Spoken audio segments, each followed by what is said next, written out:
اقعد. الكل يعرفون الشاعر رياض الوادي. اقعد خلي هاي على رئيس الوزراء. بس هاي على ركبك لان انا اروح هناك معاناة. يعني انا محاولة اطرح خلي على ركبتك شلون انا قاعد بالغربة. خليني تتحرك. طبعا عنوان القصيدة رسالة للسيد نور المالكي. وبعدين خليك فرع عليهم. يا رئيس الوزراء رحمة للعباس سمع الغرباء.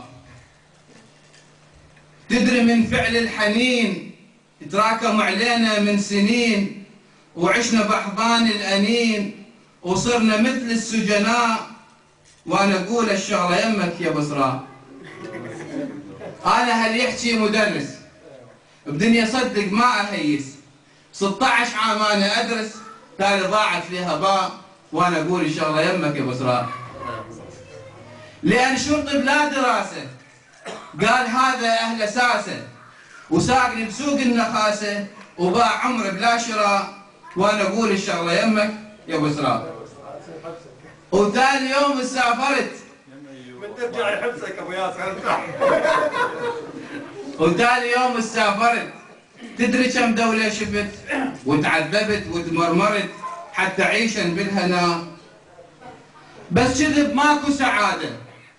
الكل شخص عايز بلاده، عينه بس تحرس اولاده، ويندعي الرب السماء، وندعي الله يحفظك يا رئيس الوزراء. الغربة مشروع لي فاشل، انطيت عمري بلا مقابل، انا عيش هنا انا عامل، وربعي صاروا مدراء، وان شاء الله يمك يا بسراء. الغربة حرقتني حرق، صار 10 سنين ندق، وصارت علي صدق، حسرة شوفت كربلاء، وانا اقول ان شاء الله يمك يا بصراء. وانا مشكلتي تهون بعد ما وصلت للجنون، وهمي لي رب الحنون وصلني ويا اهلي سواء، ونحمد الله وندعي لك يا بصراء.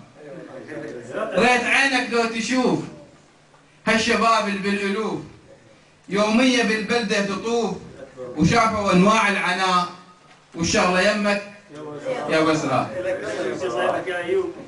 هذا ما عنده مزاج بالكآبة بليلة حاج، وذاك باقي بلا زواج، وماكو بالغربة نساء. هاي الشغلة مو يمو بصراء. وهذا مرته بغير دولة، كل شيء هذا سواله جولة، قوة ماله ولا لا حوله، غير يصبر بالدعاء ويدعى الله يحفظك يا بصراء. الله يساعدك يا علي. وواحد اهله ذبحوهم، وهذا عنوه رحلوهم، فوق هم الغربة جوهم، دوخوهم بالانباء، وانا اقول ان شاء الله يمك يا بصراء. وهواية عندنا من الاطفال ينادي عمه هلا وخال، الروح يفهمها تعال، والصبح عنده مساء. اقصد انا بهالكلام اللغة ضاعت يا حرام، لأن عشنا ويا الأعجام والضاد رجعت للوراء. وعدنا للغربة وزارة، شلون يابا نسوي شارة، ومنها ما شفنا زيارة لا ولا حتى لقاء. بحقي قل لي شلون أطالب وهي ما عندها مكاتب، لازم أشحذ على الراتب حتى أتلقى العذاب.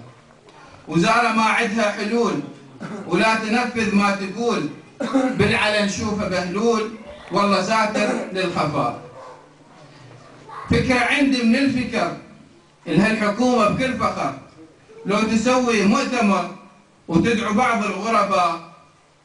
يا عم نور المالكي يا الكريم وبرمكي، جيت يمك اشتكي برب تسمع هالنداء، ويبقى حكي في مجاله بكل قصيدة لو مقالة، ارد اودي هالرسالة واطلب بشخصك لقاء، وانت تدري الشغلة يمك يا بصراء. صل على محمد وآله. اللهم صل على محمد وآله.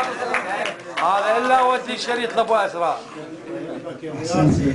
هذا الا ودي لابو اسراء والله.